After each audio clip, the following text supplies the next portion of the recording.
সম্মানিত সাংবাদিক বিন্দু, আসসালামু আলাইকুম রহমতুল্লাহি ওয়া বারাকাতুহু। আমি 15 নং লাহারকান্দি ইউনিয়নের বর্তমান ফাইনাল চেয়ারম্যান।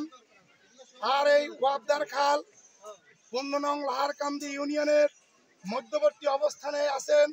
এখানে রামানন্দী গ্রাম, সাতখালি গ্রাম, শহীদপুর গ্রাম, এই 3টা গ্রামের মধ্য অবস্থায় ওয়াবদার খাল প্রবাহিত।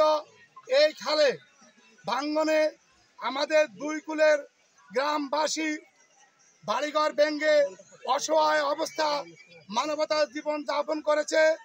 এই ওয়াবদার খালের ভাঙ্গনে আমাদের অত্র অঞ্চলের একমাত্র বিদ্যাপীঠ সাতখালি এরব হাই স্কুল, সাতখালি আল ফুরকান একাডেমি নুনারি মাদ্রাসা, সাতখালি বাজার এবং এই খালের আশপাশে রামানন্দী গ্রামের একটা অংশ, সাতখালির একটা অংশ ভেঙ্গে বর্তমানে প্রায় 400 পরিবার গৃহহীন অবস্থা আছেন। এদের দুরবস্থা, চলাফেরা, খাবার দাবার, রান্না বান্নার, বসত ঘরের কোনো ব্যবস্থাই নাই। এরা বিভিন্ন রাস্তাঘাটে মানবতার জীবন যাপন করেছে। আমরা আজকের সাংবাদিক মহলের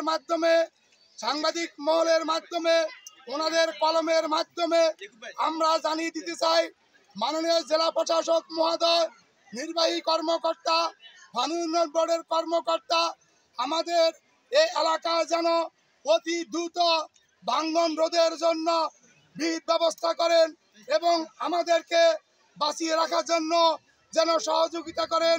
আমরা আবারও সাংবাদিকদের মাধ্যমে এই এলাকার মানুষের 2 পাশে রামানন্দীর এই রাস্তা দিয়ে যাতায়াতে বন্ধ হয়ে গেছে। আমাদের এই বাজারের ব্যবসা বাণিজ্য বন্ধ হয়ে গেছে, কারণ এই সাতখালি বাজারের একমাত্র ব্যবসা হচ্ছে রামানন্দী গ্রামমুখী। এখানে অনেক কৃষক আছেন, সবজি কৃষক আছেন। বিভিন্ন কৃষকগণ তাদের মাল বাজারে নিতে পারছে না, বিক্রি হচ্ছে না। এই ওয়াবদার খাল ভাঙ্গনে আমরা অতি দ্রুত এই রাস্তা সংস্কার করে যেন আমাদের এলাকার কৃষক যারা কৃষি